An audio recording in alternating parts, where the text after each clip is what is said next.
On the morning of May 14th, 1988, Amaury Riviera, a young man from Puerto Rico, photographed a giant disc, followed and circled by two jet interceptors. What makes the sensational pictures even more interesting is Riviera's claim that he had contact with the occupants of this UFO. Hello, my name is Amaury Rivera. I live in Puerto Rico, and back in 1988, I was working in a nightclub, and there was a musical group there. One of my cousins wanted me to photograph the musical group, and she loaned me a camera with some film. On my way back home, I encountered two small beings, two small strange men, which I didn't think were men from outer space.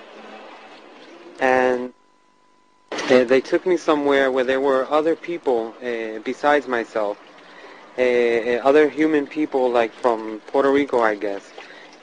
From here, another human being showed up. He claimed to be from a distant planet. He was dressed in black. He had a dark skin, but he was not a Negro. He had a long black hair up to the shoulders, and he spoke to us with the mouth, verbally, and no telepathic speaking. He showed us various projections, which looked very real, the projections, and he informed us about a whole bunch of things that are even still incredible to me. Then they returned me to... What did this holographic projection show?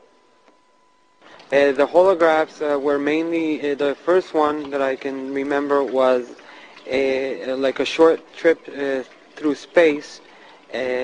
We saw where he came from, where he's said to be from. We saw his people, we saw the houses that they use.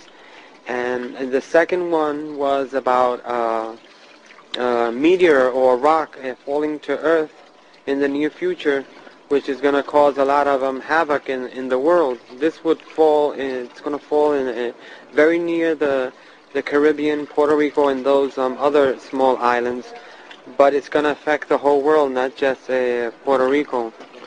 The last one is that they projected was showing us how there was only going to be one government on the planet Earth. They'll be living on some sort of artificial island that's going to be floating in the middle of a dark, black, dirty sea. And then this man returned me to my car again and left me somewhere different from where the whole ordeal had started. Apparently, they took me with car and all. After this, at this given time, I heard some jets in the sky, and I still had my cousin's camera, and I took the pictures, 4 of which I'm making public nowadays.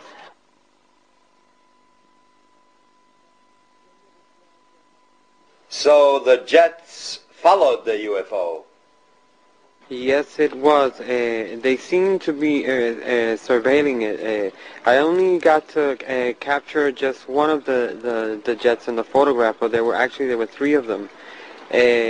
Or maybe I got in one of the photos one, and in the second or third I got one of the other ones, because they would go around it very far away, and while this one was closer, and turn, very far, very far. And by the time this one was coming back, another one was turning over there. There was always one or the other close to the object, to the UFO. Jorge Martin has carefully investigated this case.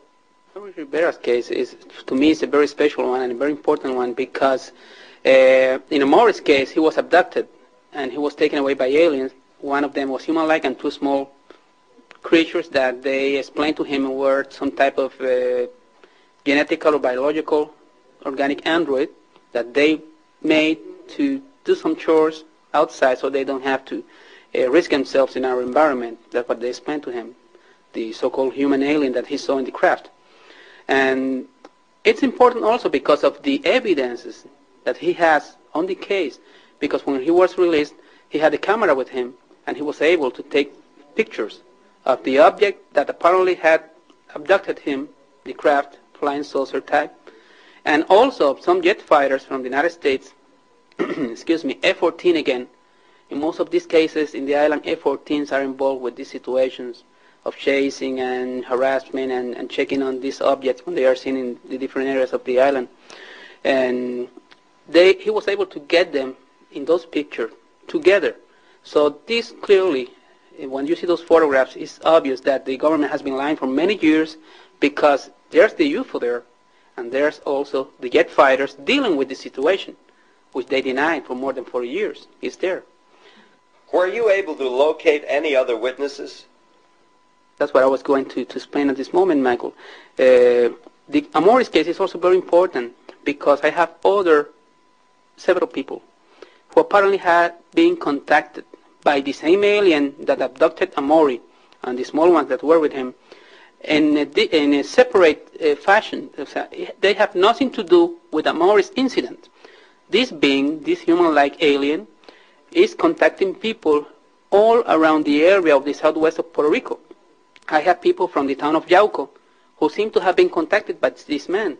I have this fisherman, Andres Maldonado, who I got in contact with Amori because he told me several things Amori had told no one before, only I knew them, about the name of the alien and all the details that he was using to check on the people who really may have been in contact with the same being the night he was abducted, because there were about 14 other people there in the craft that night. And when Maldonado told me all this information that he couldn't know because he was not involved with the Morris case, I got them together. And at this moment I have about 3 different people who seem to have been in contact with the same alien. So they are doing something, and they are getting in contact with more and more people and preparing people for something. And this is very important because all this corroborates Amori's incident also.